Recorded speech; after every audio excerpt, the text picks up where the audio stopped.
না রিটার্ন এখন ছেড়ে ওই ছেড়ে দে ডান দিক ছেড়ে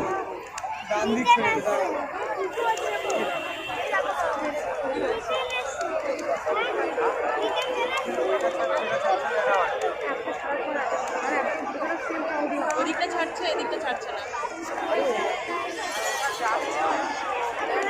হ্যাঁ ওটা খুব জোরে যাচ্ছে। তাহলে আমরা ওদিকে মনে হয় এই মাছগুলো কি করে শক্ত? মাছগুলো কি করে শক্ত ঘরে গিয়ে বলো